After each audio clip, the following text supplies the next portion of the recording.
كثيرا كثيرا. أعوذ بالله من الشيطان الرجيم. بسم الله الرحمن الرحيم. رب هب لي من الصالحين.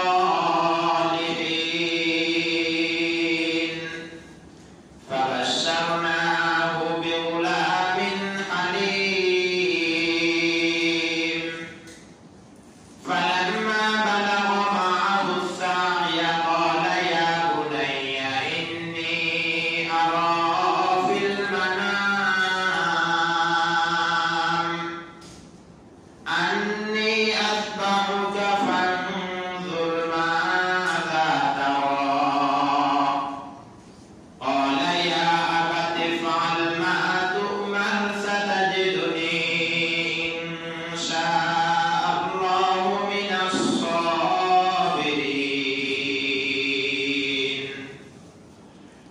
وقال النبي صلى الله عليه وآله وسلم ما هذه الأضاحي يا رسول الله؟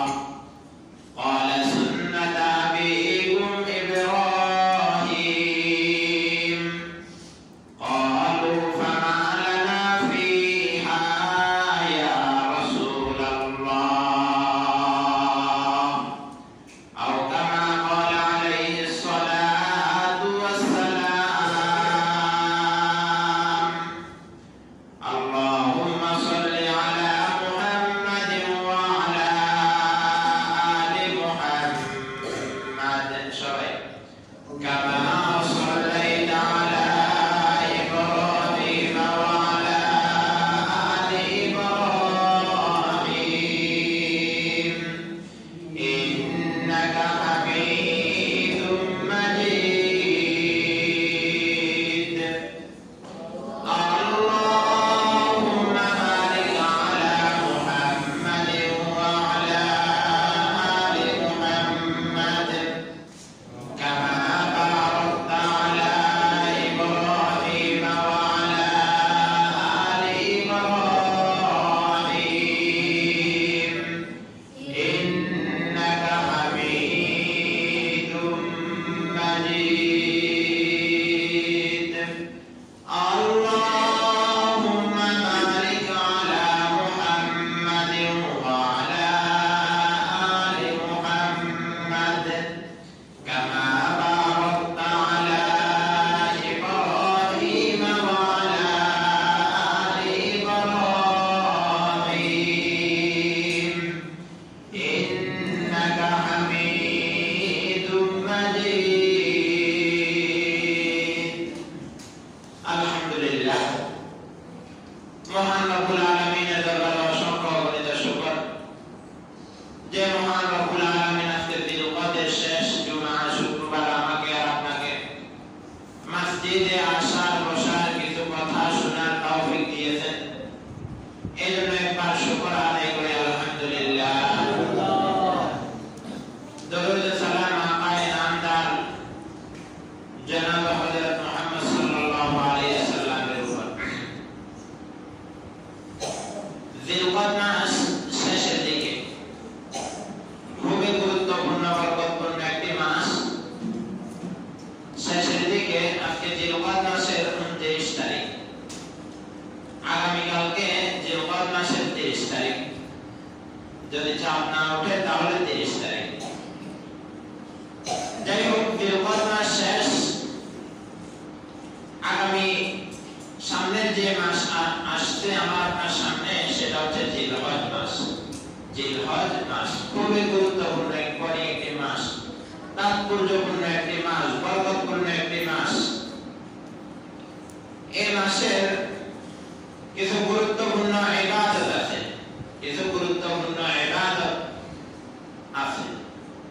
এর মধ্যে গুরুত্বপূর্ণ যে ইবাদতটা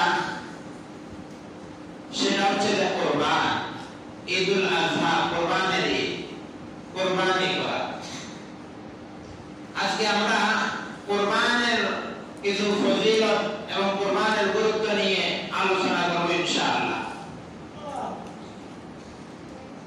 মহান রব্বুল আলামিন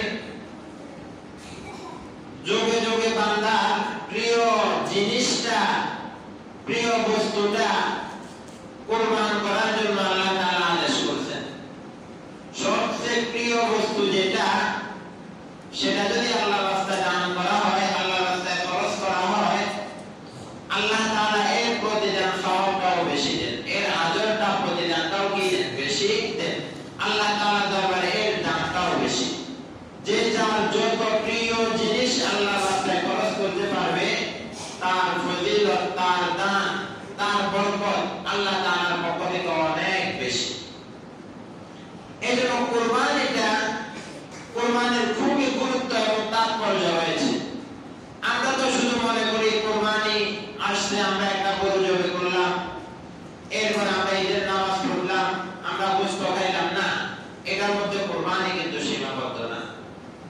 কোরবানি আমার আপনার গোশত খাওয়ার সাথে, আমার আপনার ঈদের নামাজ পড়ার সাথে, শুধু এটার সাথে কোরবানি খাস না।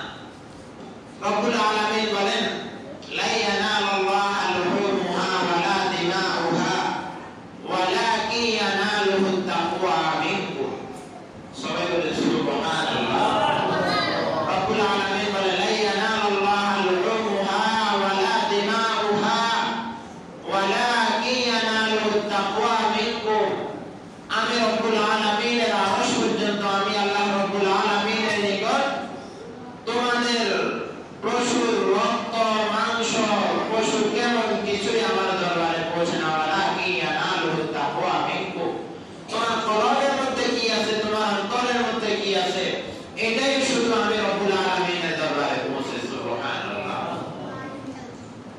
তাহলে এই কোরবানিটা,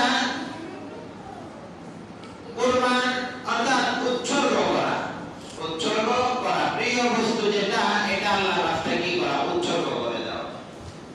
এই কোরবানের ফজিলত অনেক বেশি। আল্লাহর হাবিব হাদিসের মধ্যে বলেন, মা হাদিহিল আযাহি ইয়া রাসূলুল্লাহ। আল্লাহর হাবিব উত্তরে বলেন, ক্বালা সুন্নাত আবিকুম ইব্রাহিম আলাইহিস সালাম। এটা তোমাদের আদি পিতা ইব্রাহিম আলাইহিস সালামের সুন্নাত। তাই এই কোরবানিটা আসছে কিভাবে? এই কোরবানিটা আমাদের পর্যন্ত এই ধারাবাহিকভাবে আসছে কিভাবে? বিস্তারিত আলোচনা আমরা সব ইতিহাস তো এখন করা সম্ভব না। সংক্ষিপ্ত আকারে আমরা বলতেছি, এই কোরবানির ইতিহাস আমাদের আদি পিতা আদম আলাইহিস সালাম থেকে শুরু হয়ে আসছে। আমাদের পিতা আদম আলাইহিস সালাম থেকে কি এই পর্যন্ত ধারাবাহিকভাবে আসছে। এক এক জামানায় এক একটা কোরবানির পদ্ধতি ছিল এক এক রকম। এক এক জামানায় কোরবানির সুরত, কোরবানির সিস্টেম ছিল এক এক রকম। হযরত আদম আলাইহিস সালামের জামানায় মানুষ তো ছিল না। এজন্য আদম আলাইহিস সালামের বংশ থেকে, আদম আলাইহিস সালামের গর্ভ থেকে যে সমস্ত সন্তানগুলো দুনিয়াতে আসতেন, যে সমস্ত সন্তানগুলো দুনিয়াতে আসতেন, আল্লাহ রাব্বুল আলামিন আদম আলাইহিস সালামের প্রতিটা গর্ভে একটা ছেলে সন্তান দিতেন, একটা মেয়ে সন্তান দিতেন। একটা ছেলে সন্তান দিতেন, একটা কি দিতেন? মেয়ে সন্তান দিতেন। একটা ছেলে একটা মেয়ে দিতেন। কারণ যেহেতু মানুষ ছিল না, এজন্য বংশ বিস্তারিত হওয়া লাগবে। ওই জন্য আদম আলাইহিস সালামের শরীয়তে রব্বুল আলামিন এভাবে পদ্ধতি বানিয়ে দিয়েছেন, যখন এক গর্ভে এক ওরসে যখন দুইজন একসাথে আসবে, পরের বার আর দুইজন একসাথে রব্বুল আলামিন দান করবেন। তো রব্বুল আলামিন তাদের জন্য জায়েজ করে দিয়েছেন, তাদের জন্য শরীয়তের বিধান করে দিয়েছেন, প্রথম ছেলে দ্বিতীয় ঘরের মেয়েকে বিবাহ করতে পারবে, দ্বিতীয় ঘরের ছেলে প্রথম ঘরের মেয়েকে বিবাহ করতে পারবে। প্রথম ঘরের ছেলে দ্বিতীয় ঘরের মেয়ের সাথে বিবাহ বন্ধনে আবদ্ধ হতে পারবে, দ্বিতীয় ঘরের ছেলে প্রথম ছেলের মেয়ের সাথে কি বিবাহ বন্ধনে আবদ্ধ হতে পারবে। কিন্তু দুজন একসাথে যে ভাই বোন দুনিয়ার মধ্যে আসবে, একে অপরকে বিবাহ করার বিধান নেই। তো আদম আলাইহিস সালামের সন্তান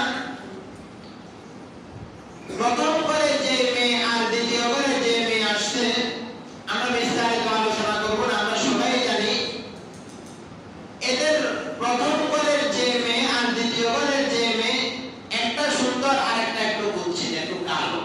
রব্বুল আলামিনের পক্ষ থেকে এভাবে নির্ধারিত করা হয়েছে।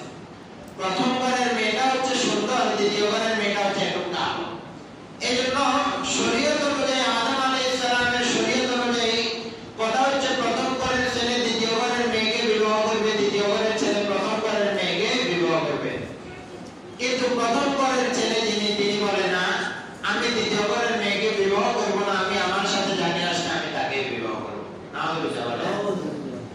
এই যে একটা ফিতনা, এই যে একটা ফাসাদ তৈরি হলো, বিস্তারিত আলোচনা এই প্রসঙ্গে আয়াত নাযিল হয়েছে।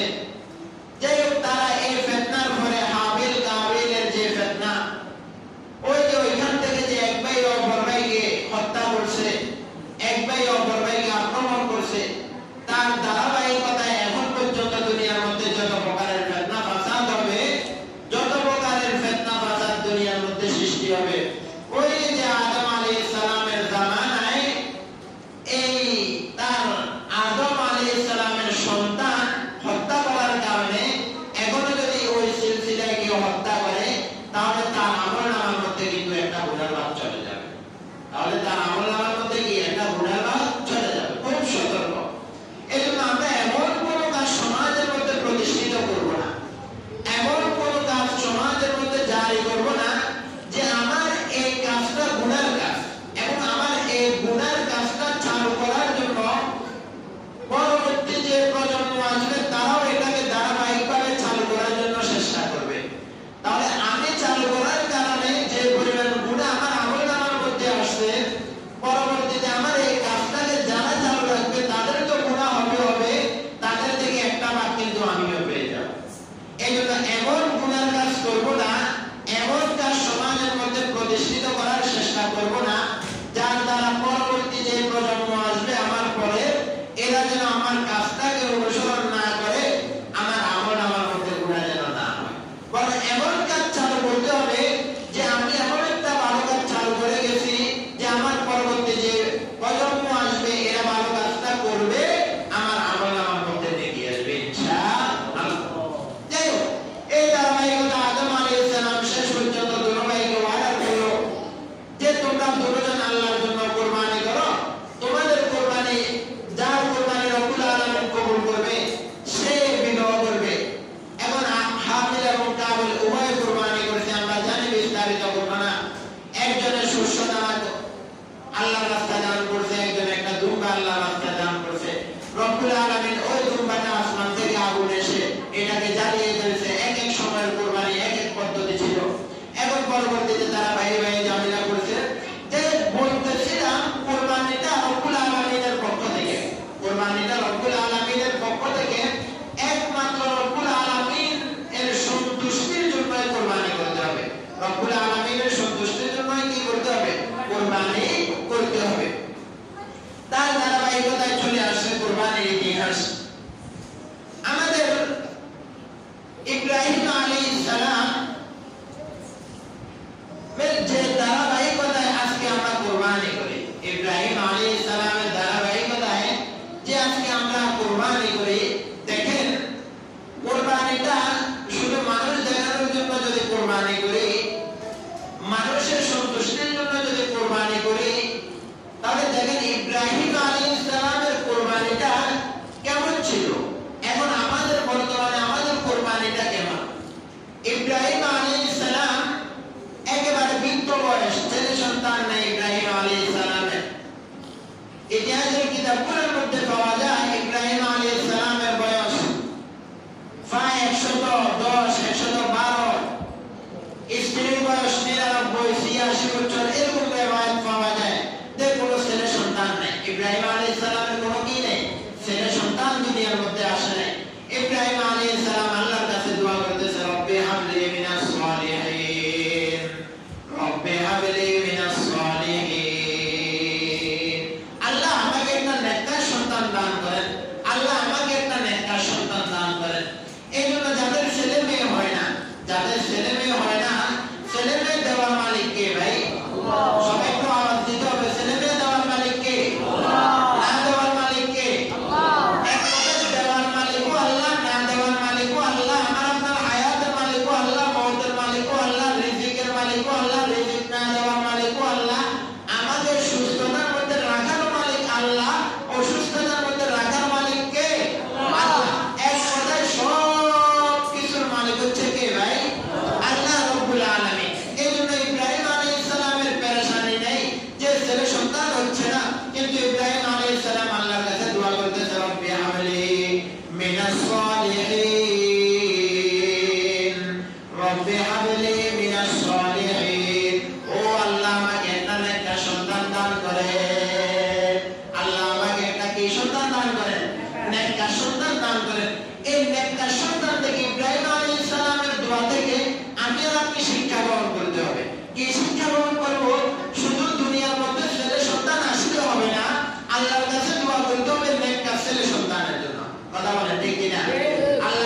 এটা আমার আপনার জন্য দায়িত্ব, এটা আমার আপনার জন্য কি দায়িত্ব। এই জন্য আল্লাহর কাছে দোয়া করতে হবে, রব্বি হাবলি মিনাস সালিহিন, রব্বি হাবলি মিনাস সালিহিন। আল্লাহ আমাকে একটা নেককার সন্তান দান করেন, আল্লাহ আমাকে একটা নেককার সন্তান দান করেন। আল্লাহ তাআলা দোয়া শিক্ষা দিয়েছেন, আল্লাহ তাআলা কি দোয়া শিক্ষা দিয়েছেন, রব্বানা হাব লানা মিন আজওয়াজিনা ওয়া যুররিয়াতিনা কুররাতা আয়ুনিন ওয়াজআলনা লিল মুত্তাকিনা ইমামা।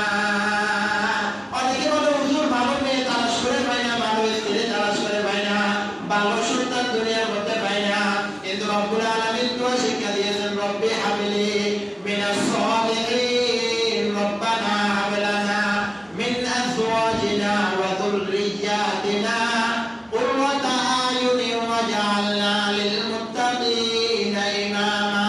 ও আল্লাহ, এমন একটা নেককার স্ত্রী দান করেন, এমন একটা নেককার সন্তান দান করেন, কুররাতা আয়ুনিন, যার দ্বারা আমার চক্ষু শীতল হবে, যার দ্বারা আমার কি হবে, চক্ষু শীতল হবে। আল্লাহ তাআলা দোয়া শিক্ষা দিয়েছেন আমাদেরকে।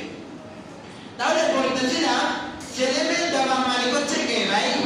আল্লাহ। সবাই একটু কথা বলেন, কেউ ঘুমান নেই, অল্প সময় আলোচনা করবো, একটু ঘুমাই না, গুরুত্বপূর্ণ আলোচনা। তাহলে ছেলে মেয়ের মালিক হচ্ছে কে? আল্লাহ তাআলা। এই জন্য আল্লাহর কাছে নেককার ছেলে সন্তানের জন্য দোয়া করতে হবে। যাদের ছেলে মেয়ে হয় না, এরা পেরেশানির দরকার নেই, আল্লাহর কাছে দোয়া করতে হবে। কোনো মাজারে, কোনো পীরের দরবারে, কোনো মাজার গায়ে যে সিজদা দেওয়া যাবে না, পীরের দরবারে সিজদা দেওয়া যাবে নাকি? সন্তান পীরের কাছে চাওয়া যাবে নাকি? মাজারে দিয়ে সিজদা দিয়ে সন্তান চাওয়া যাবে নাকি? বটগাছকে সিজদা দিয়ে সন্তান চাওয়া যাবে কি না? না না, এদের মালিক তো না, সন্তানের মালিক তো তারা না, কিন্তু দোয়া চাইতে পারে। একজন আল্লাহর ওলির কাছে দোয়া চাইতে পারে, একজন ভালো মানুষের কাছে দোয়া চাইতে পারে, হয়তো আল্লাহ তাআলা তার দোয়া কবুল করতে পারে। যাই হোক, বলতেছিলাম ইব্রাহিম আলাইহিস সালাম নিঃসন্তান, কোনো সন্তান হয় না। এই জন্য ইব্রাহিম আলাইহিস সালাম আল্লাহর কাছে দোয়া করে, রব্বি হাবলি মিনাস সালিহিন, আল্লাহ একটা নেককার সন্তান দান করেন না, আল্লাহ একটা নেককার সন্তান দান করেন না। স্ত্রীও বৃদ্ধ হয়ে গেছে, ইব্রাহিম আলাইহিস সালামও বৃদ্ধ হয়ে গেছে, কোনো ছেলে সন্তান নাই। এখন কিছুদিন পরে ইব্রাহিম আলাইহিস সালামের বয়স হয় 110 বছর, স্ত্রীর বয়স হয় 99 বছর। এমন সময় একটা সুসংবাদ আসছে, এমন সময় কি আসছে ভাই? একটা সুসংবাদ আসছে। কি সুসংবাদ? ফাবাশশারনাহু বিগুলামিন হালিম। সবাই বলে সুবহানাল্লাহ। ইব্রাহিম আলাইহিস সালামের ঘরে দুইজন ফেরেশতা আসছে, দুইজন কি আসছে? ফেরেশতা আসছে। ইব্রাহিম আলাইহিস সালাম তো মেহমানদারি বেশি করতেন। দুইজন লোক আসছে, ইব্রাহিম আলাইহিস সালামের স্ত্রীকে বলে, ও হাজেরা, তাদের জন্য খানার ইন্তজাম করো, তাদের জন্য কি করো? খানার ইন্তজাম করো। তারা বলে, ইব্রাহিম, আমরা খানা খাবো না, আমরা খানা খাওয়ার জন্য আসি নাই, আমাদের খানার কোনো চাহিদাও নাই, আমরা আপনাকে একটা সুসংবাদ দেওয়ার জন্য আসছি। ইব্রাহিম আলাইহিস সালাম বলে, কি সুসংবাদ, কি সুসংবাদ? তারা বলে, ফাবাশশারনাহু বিগুলামিন হালিম, আপনাকে একটা নেককার পুত্র সন্তানের সুসংবাদ দিতে আসছি। সুবহানাল্লাহ। ইব্রাহিম আলাইহিস সালাম অসহ্য হয়ে যায়, আমার তো এখন বয়স নাই, আমার তো এখন ছেলে সন্তানের বয়স নাই, আমার স্ত্রীর এই সময় নাই, এখন কিভাবে আমার ছেলে সন্তান হবে, কিভাবে আমার ছেলে হবে? এই ফেরেশতারা ইব্রাহিম আলাইহিস সালামকে সান্ত্বনা দেয়, কোনো সমস্যা নাই, কোনো সমস্যা নাই, রব্বুল আলামিন যৌবনকালে যেরকম ছেলে সন্তান দিতে পারে, রব্বুল আলামিন বৃদ্ধকালেও ছেলে সন্তান দিতে পারে। কথা বলেন ঠিক কি না? ফাবাশশারনাহু বিগুলামিন হালিম। স্ত্রী ইব্রাহিম আলাইহিস সালামকে বলে, তারা যে সুসংবাদ দিতেছে, এখন এটা কিভাবে সম্ভব? আমার তো এই বয়স নাই, আমার তো কি এই বয়স নাই। এরপরে কিছুদিন পরে আল্লাহু আকবার, সুসংবাদ, ইব্রাহিম আলাইহিস সালামের সন্তান দুনিয়ার মধ্যে ইসমাঈল আলাইহিস সালাম আসছে। ইব্রাহিম আলাইহিস সালামের সন্তান কি দুনিয়ার মধ্যে ইসমাঈল আলাইহিস সালাম আসছে। এই যে একটা কথা চিন্তা করেন, এত বছর পরে যদি একটা সন্তান পায়, এর প্রতি মহব্বত, ভালোবাসা কি পরিমাণ বাড়ে? ওরে ভাই, একটু কথা বলেন না। যারা বাবা হয়েছে এরা তো বুঝবো, আমরা না বাবা হইবো, আমরা বুঝতে পারি, কিন্তু যারা ছেলে সন্তানের মালিক হয়েছে, এদের কাছে দরদটা কেমন? যে দীর্ঘদিন বিবাহ করছি, ছেলে মেয়ে নেই, 20-25 বছর পরে একটা সন্তান আসছে, এখন এই সন্তানটার দাম কিরকম হবে তার কাছে? কল্পনা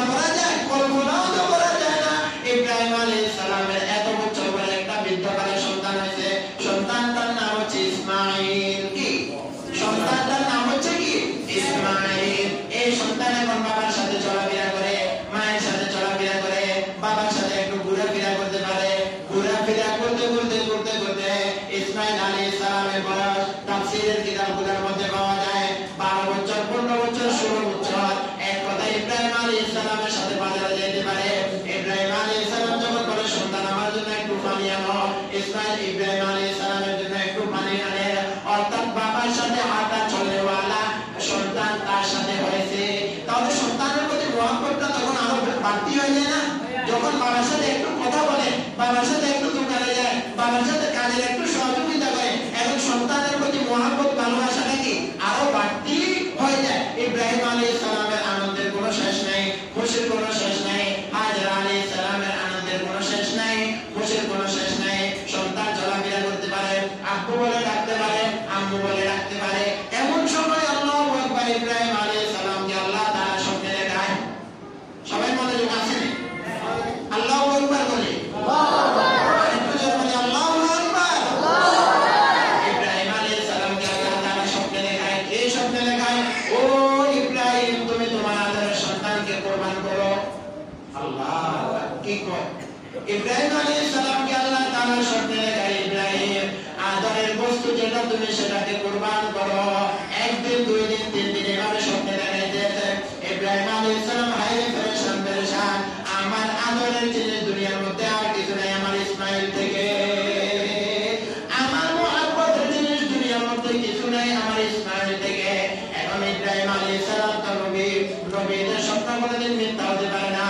ইব্রাহিম আলাইহিস সালাম হিম্মত করলেন, আমার আদরের বস্তু হচ্ছে আমার ইসমাইল, আমার আদরের সন্তান হচ্ছে আমার ইসমাইল। এখন ইসমাইলকে আমি কুরবান করতে হবে, ইসমাইলকে আমি জবাই করতে হবে। এখন জবাই যে করবো, আমি তো আমার সন্তানের সাথে একটু পরামর্শ করতে হবে, আমি তো আমার সন্তানকে একটু বলতে হবে। এই জন্য সন্তানের কাছে গিয়া ইব্রাহিম আলাইহিস সালাম বলে, ও বাবা, ফালাম্মা বালাগা মা'আহু সা'য়া ক্বালা ইয়া বুনাইয়া ইন্নী আরা ফিল মানাম। ফালাম্মা বালাগা, সন্তান যখন এই অবস্থায় বুঝলো, সা'য়াহু, ফালাম্মা বালাগা মা'আহু সা'য়া, যখন বাবার সাথে চলাফেরা করতে পারে, বাবার সাথে কথাবার্তা বলতে পারে, তখন আল্লাহু আকবার, ইব্রাহিম আলাইহিস সালাম সন্তানকে বলে, ক্বালা ইয়া বুনাইয়া, হে আমার আদরের সন্তান, ইন্নী আরা ফিল মানাম, ও সন্তান, আমি একটা স্বপ্নে দেখছি। সন্তান, আমি কি দেখছি? একটা স্বপ্নে দেখছি। ইন্নী আরা ফিল মানাম, আমি একটা স্বপ্নে দেখছি, ফিল মানাম আন্নী আযবাহুকা, সন্তান, আমি তোমাকে জবাই করছি। ইন্নী আরা ফিল মানামি আন্নী আযবাহুকা ফানজুর মাযা তারা। বাবা, এখন তুমি বলো তোমার মতামত কি? বাবা, তুমি এখন বলো তোমার মতামত কি? মাযা তারা। এখন সন্তান উত্তর দেয়, ক্বালা ইয়া আবাতি ফাল মা তু'মার সাতাজিদুনি ইনশাআল্লাহু মিনাস সাবিরিন। ও বাবা, আপনার কোনো টেনশনের প্রয়োজন নাই, আপনার কোনো পেরেশানির দরকার নাই। আপনি যেহেতু দেখছেন জবে করতেছেন, আপনি যেহেতু দেখতেছেন আদরের সন্তান জবে করতেছেন, ক্বালা ইয়া আবাতি ফাল মা তু'মার সাতাজিদুনি ইনশাআল্লাহু মিনাস সাবিরিন। বাবা, আমি ওয়াদা দিলাম, বাবা, আমি কথা দিলাম, আপনি আমাকে সবরকারীদের মধ্যে পাবেন, আপনি আমাকে ধৈর্যকারীদের মধ্যে পাবেন। আপনার মন যেভাবে চায় সেভাবে আপনি আমাকে করতে পারেন, আমার কোনো সমস্যা নাই। ইব্রাহিম আলাইহিস সালাম প্রস্তুত সন্তানকে জবাই করবে। হাজরা আলাইহিস সালামের সাথে যাইয়া পরামর্শ, ও মুহাব্বতের স্ত্রী, অনেকদিন পরে আল্লাহ তাআলা একটা সন্তান দুনিয়ার মধ্যে দান করেছে, সন্তানের জন্য বেকুল করা হয়েছিলাম, এখন সন্তানকে তো জবাই করতে হবে। ইব্রাহিম আলাইহিস সালামের স্ত্রী হাজরা আলাইহিস সালাম চোখের পানি ফেলাইয়া কান্না করে, বলে বলে, আল্লাহ যদি এটার মধ্যে সন্তুষ্ট থাকেন, আমরাও এটার মধ্যে সন্তুষ্ট, কোনো সমস্যা নাই।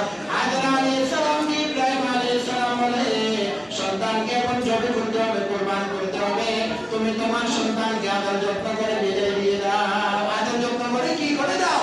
বিদায় দিয়ে দাও।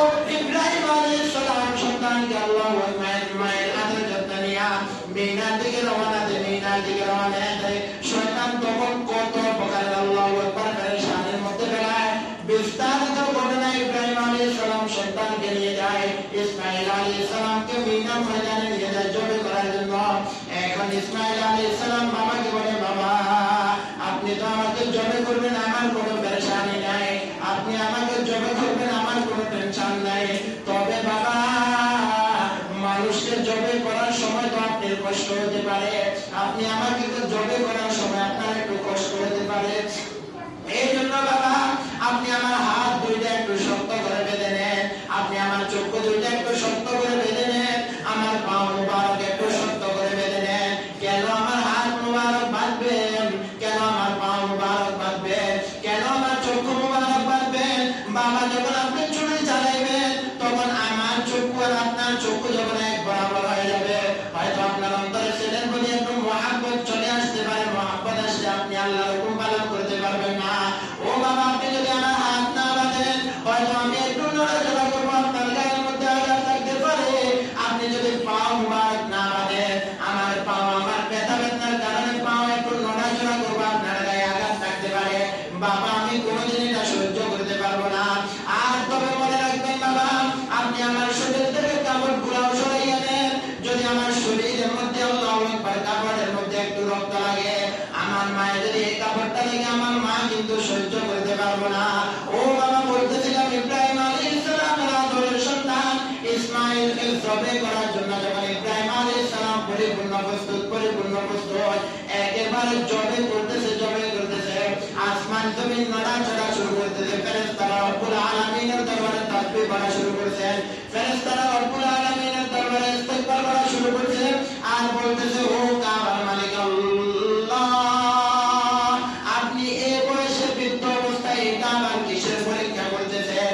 আল্লাহু আকবার। ফেরেশতাদের দয়া রব্বুল আলামিন সঙ্গে সঙ্গে আল্লাহু আকবার আসমান থেকে দুম্বা পাঠাইয়া ইসমাঈল আলাইহিস সালামের জায়গায় জবে করে দিয়েছেন। সুবহানাল্লাহ সুবহানাল্লাহ। তাহলে বলতেছিলাম সব কিছুর মূল মাকসাদ হচ্ছে তাকওয়া। সব কিছুর মূল মাকসাদ কি ভাই? তাকওয়া। ইব্রাহিম আলাইহিস সালাম আল্লাহকে সন্তুষ্টি করার জন্য আপন সন্তানকে জবে করার জন্য প্রস্তুত হয়ে গেছে। আপন সন্তানকে কি করার জন্য প্রস্তুত হয়ে গেছে। এই যখন প্রস্তুত হয়ে গিয়েছে সঙ্গে সঙ্গে রব্বুল আলামিন ইব্রাহিম আলাইহিস সালামকে সুসংবাদ দেন। এই সুসংবাদ দেন ওয়ানাদাইনাহু আইয়া ইব্রাহিম قد صدقت الرؤيا। ও ইব্রাহিম আপনি যে ওয়াদা পালন করেছিলেন 100 আপনি ওয়াদা পালন করেছেন, এটার মধ্যে আপনার কোনো আল্লাহু আকবার কোনো সমস্যা নাই। আমি আপনার কুরবানি কবুল করে নিলাম, আপনার আদরের সন্তানের জায়গায় আমি দুম্বা পাঠাই দিলাম। সুবহানাল্লাহ সুবহানাল্লাহ। তাহলে বলতেছিলাম এই কুরবানির খুব গুরুত্ব। কুরবানিটা কি ভাই? খুব গুরুত্ব। এজন্য এখনো সময় বাকি আছে। আল্লাহ তাআলা যেন আমাদেরকে কুরবানি করার তৌফিক দেন। একেবারে প্রিয় বস্তু, সুন্দর বস্তু যেটা, এটা যেন আমরা কি করতে পারি ভাই? কুরবানি করতে পারি। এজন্য সংক্ষেপে আরেকটা মিনিট কথা বলি, সেটা হচ্ছে যে আমরা কুরবানির করার আগে আগামী সপ্তাহ বলবো শরীরটা নির্দিষ্ট করে নিব। শরীরটা কি করে নিব?